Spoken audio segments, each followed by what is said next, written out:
Hi, I'm Corinne, and welcome to Goodbye Gluten. Welcome to Goodbye Gluten with Greg and Corinne, your hosts.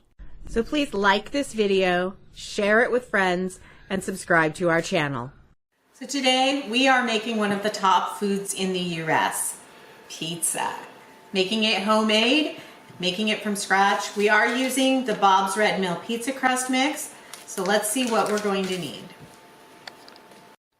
The first thing we're going to do is make our pizza crust. We are using the Bob's Red Mill gluten-free pizza crust mix, and we're going to follow the recipe on the back to make a batch of dough. We will need 2 eggs, 2 tablespoons of olive oil, and 1.5 cups of warm water. You want it to be about 110 degrees. So if you have a thermometer, you could use that to do it, or just kind of a little bit warmer than comfortable when you're sticking your hand in the kitchen faucet. So let's get started.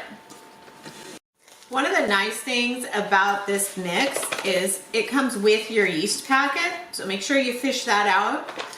And then we're going to dump everything right into our mixing bowl, including the yeast, which we're going to cut that.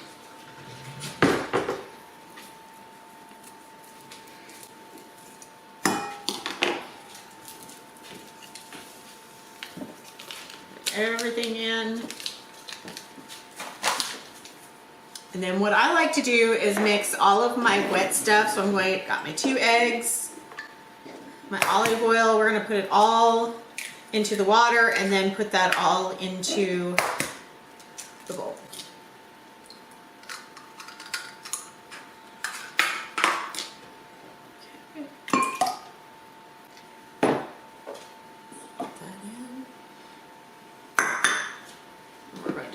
We're using our dough hook. We don't get to use our dough hook that often in gluten-free cooking, but here we go. I'm going to turn it on to low, and as that's stirring, I'm going to pour in my liquids.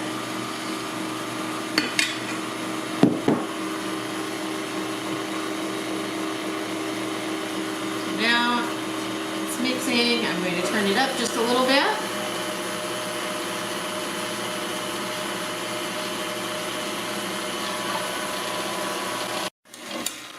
So I want to give this a little bit of a stir real quick because you see we've got some flour down there at the bottom. So I'm just gonna basically push everybody into the pool.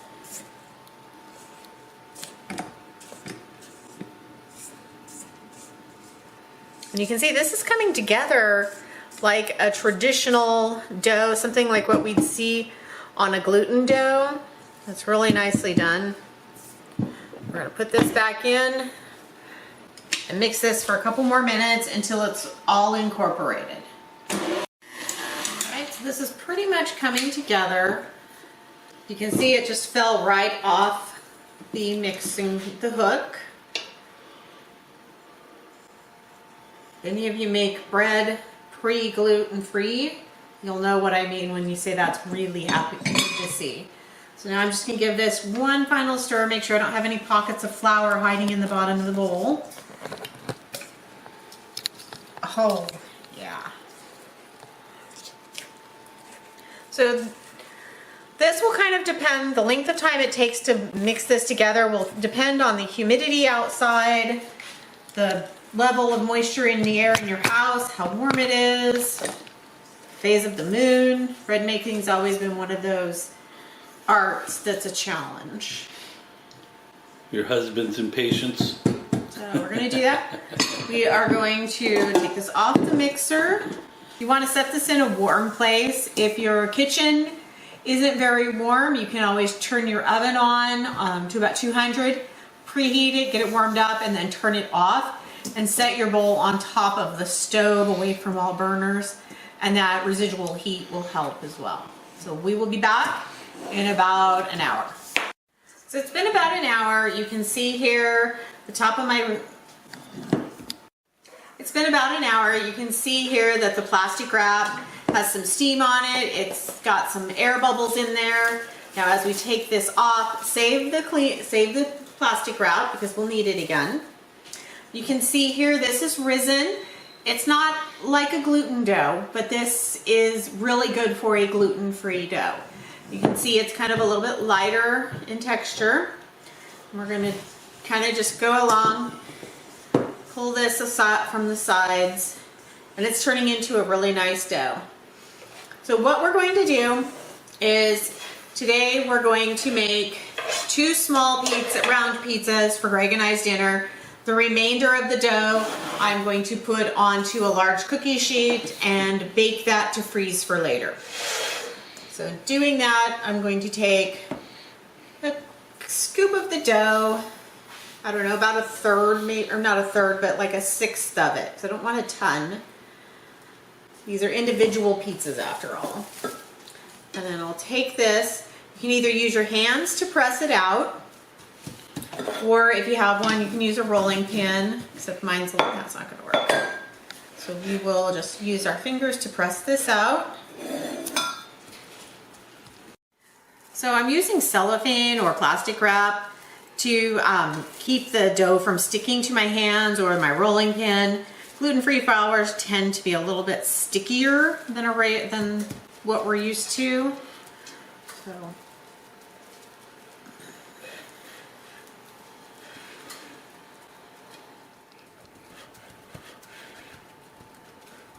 Oh, I did forget to mention that I. Okay, that's a little too thin. Hold on. Okay. Okay. So I did also, just so you're aware, I did give all the pans a spray of cooking spray. I'm going to pull that off gently. Now you can see there's some bubbles and everything. You can make this as thick or as thin as you want. From here, I'm going to bake this in an oven that's 425 degrees for about 6 to 7 minutes. So we're going to pre-bake it. Perfect.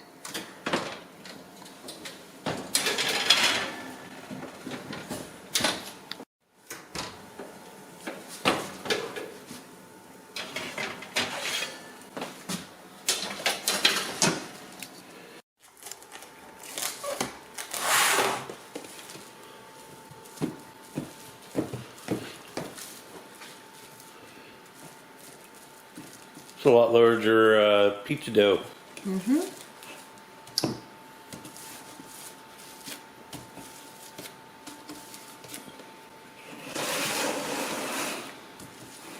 On these larger ones, it works best if you work from the middle out to spread it.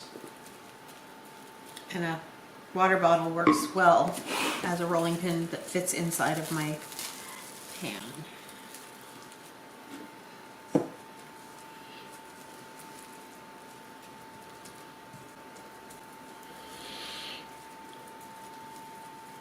I will tell you that pizza dough is a lot cheaper than the blends that I used to make when we first went gluten-free. Yeah. When you think about all the flours we went through, I mean, and also shopping at Whole Foods was just like super spendy. I mean, what we were doing about what, $90 every 2-3 weeks? No, not that much.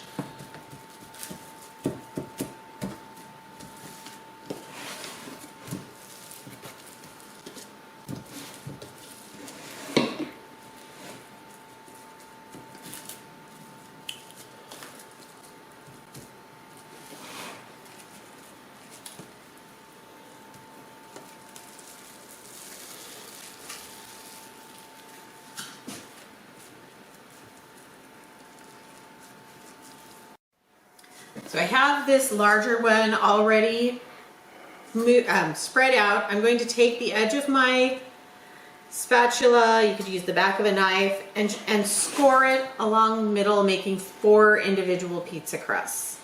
By doing it now means I don't have to cut it when it's ready. So this is our pizza crust that we're prepping to put into the freezer. You can see where I've scored it. It's looking good. We're going to let this cool.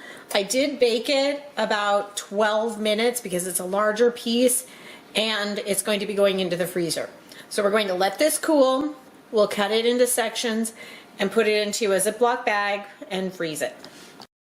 All right, so we've got the pizza crust out. It's been a few minutes, so it's cooled down some.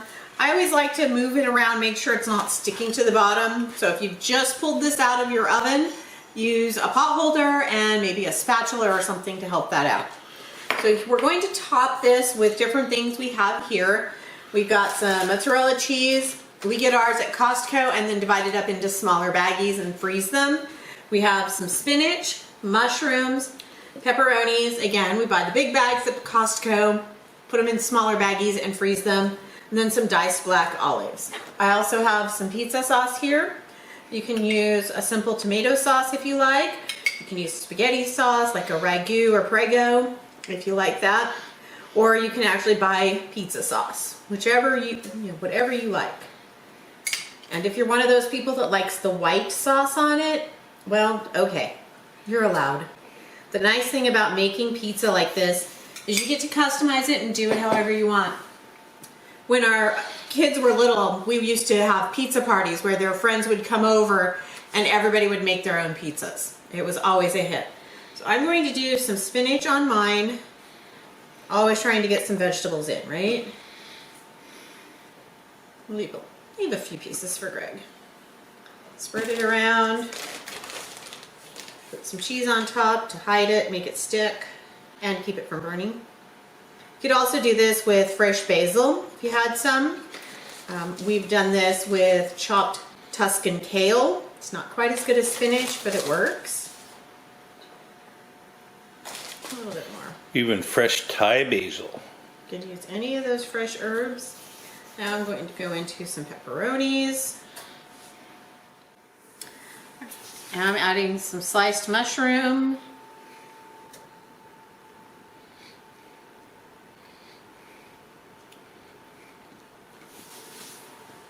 And then some black olives. These are just chopped up.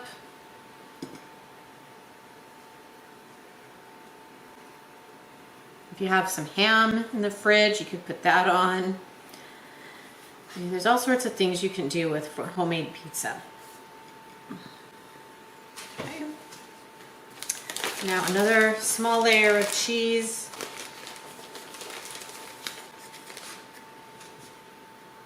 Okay, a big layer of cheese.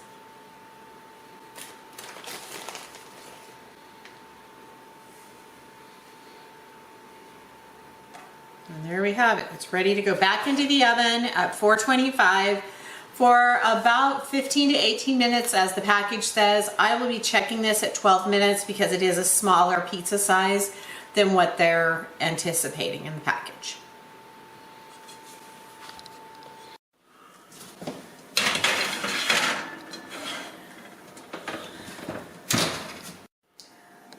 I'm putting them in the oven for 12 to 13 minutes. We'll check them at that time and see if it needs longer.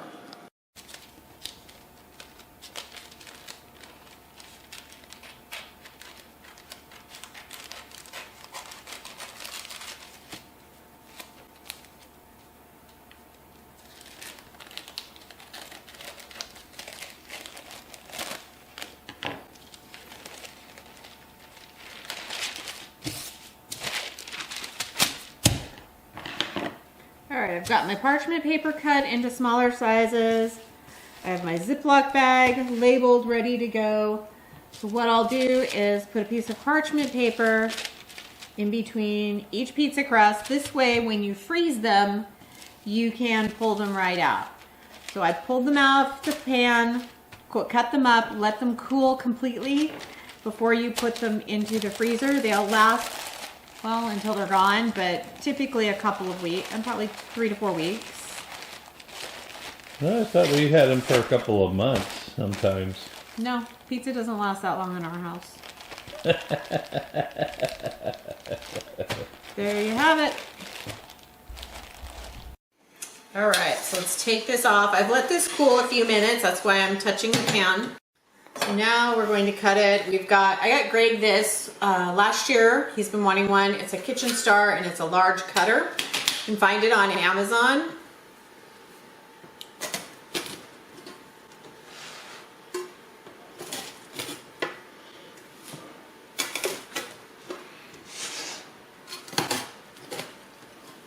Okay, make sure you keep the cover handy.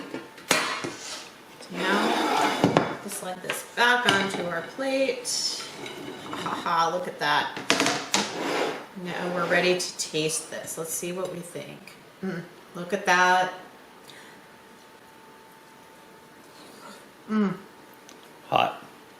It's very hot. It's really good. I like a thinner crust, especially for homemade pizza. So for me, this is just right. Probably could have cooked it in the oven on the pre-bake another minute or two. It's a little soft, but otherwise good.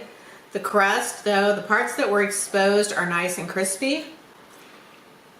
They have a really good flavor. It's very close to what I remember with gluten pizzas. So thank you so much for being here with us. I hope you try to make your own homemade pizza, have a pizza party, and remember what we always say here at Goodbye Gluten. Saying goodbye to gluten does not mean saying goodbye to great food and great taste. Have a good evening.